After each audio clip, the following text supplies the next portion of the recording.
y'all. So today we are going to talk about storyboarding themes. This is something that I do all the time with my customers. It really helps students see their theme ideas come to life.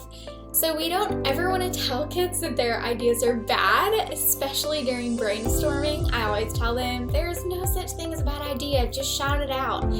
But actually, there are themes that are going to be really hard to execute, or they have nothing to do with your school or your school year.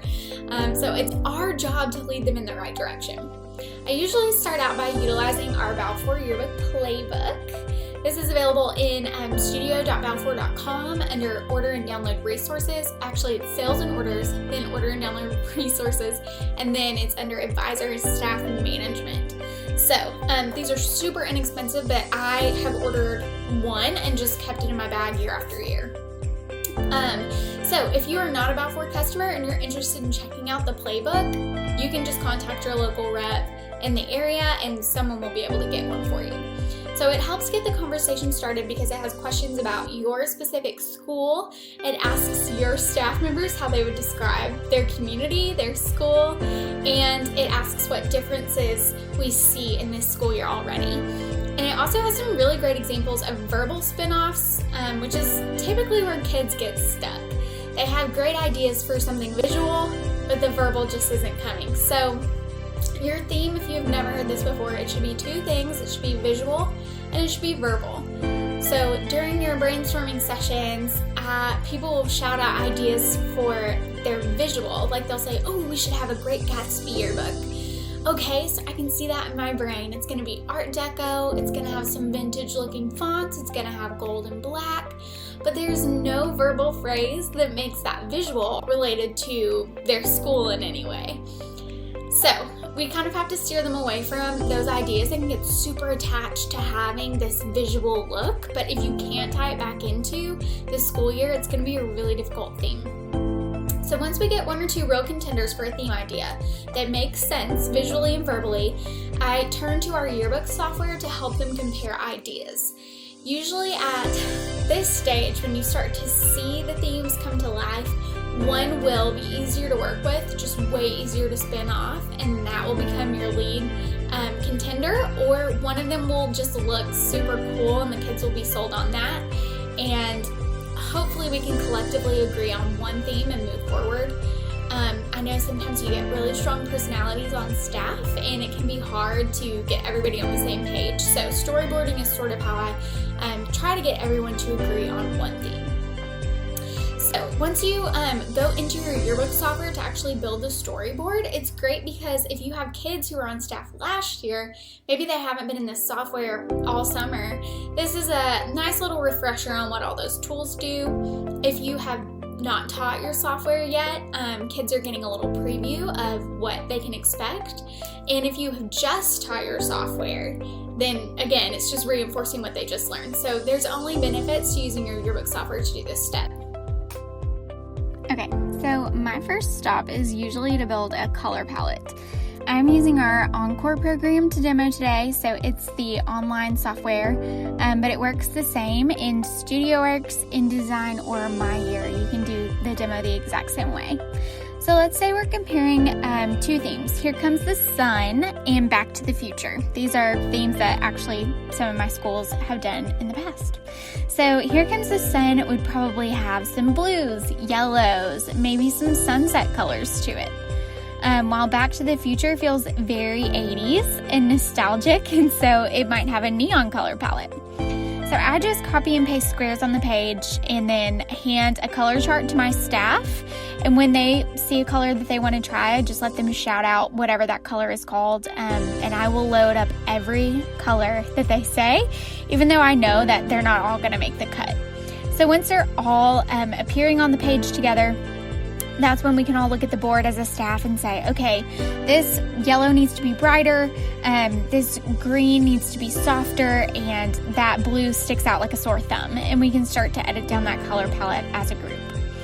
So once all the colors are side by side and I've edited down the palette, we're adjusting it in real time. And then once the colors are decided, I'll move on to fonts. So fonts can carry more weight than a lot of students realize. They might choose a ton of crazy decorative fonts, And again, I will just load up any font that their little hearts desire. You'll want to remind them that in the end, we want to narrow it down to one sans serif font, one serif font, and 1 or 2 decorative fonts. So they need to pick just one, usually, from each category. If you've never heard these terms before, a sans serif font means it has no feet. It's a super clean font. Serif means it does have feet, so think like Times New Roman. It has little feet on the end of every letter. And then decorative fonts are things that are kind of swirly, fun, scripty fonts. Think something that you wouldn't want super tiny, like to label your portrait panels, right? You want something clean and easy to read for smaller text like portraits. So, then I'll make text boxes on the page with just the word headline in them, so it's easy to compare since you have the same word in every box, and they can start narrowing down the options. I group them in all the decorative fonts together, all the sans serifs together, and all the serifs together for easy elimination. So once they narrow down their fonts, I'll show them what a headline, a subhead, and body copy will look like in these 3 fonts so that they can see how it'll really be on their page.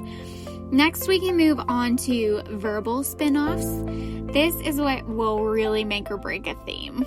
I typically ask students to pull out their phone or their computer and get on thesaurus.com, the free idiom dictionary, or just a regular dictionary, and we look at frequently used phrases, synonyms, and antonyms for different words in their theme. So, for example, if our theme is Here Comes the Sun, I can use the phrase here and now, sunshine state of mind, I'm here for it, here we go again. Then I'll ask them how they would practically use these phrases. Let's take a really specific example, like Red Ribbon Week, and see, can you make a headline for Red Ribbon Week that also kind of spins into your theme phrase? If you can't spin off your theme for the main headline, could you use something like here for it or here we go again in a module that's reoccurring that looks the same every time it appears in the book? Maybe it's a Q&A, you just have a different person and different questions that you're plugging into that module, but that makes it really easy for the reader to identify what that is as they flip through your book. If you can easily come up with 20 to 25 phrases that spin off of your theme, you know it's a workable theme idea. You may be storyboarding just one theme idea, but at this point, if you're comparing themes, usually you'll have a clear winner. If your staff is debating pretty heatedly, then I would take a vote and remind them that whatever theme doesn't win is still a great contender for next year's yearbook. You can easily preview and print a storyboard from your software and then just stick it in a folder of theme ideas for the following year. Be sure at the end of this exercise you go back into your software and eliminate any unwanted colors and fonts so your staff members aren't confused. You just want to have the few that you decided on after this activity. Okay, so now that a theme has been chosen, along with your fonts and colors, you have all the ingredients you need to create your cover. Your cover should introduce your visual elements, so the fonts they'll see inside, the colors they'll see inside, your verbal phrase, your school name, and your book name if you have one in the school year. You can also create a style sheet that each staff member will follow, so check out our video on creating a style sheet back on our Balfour, North Texas YouTube channel.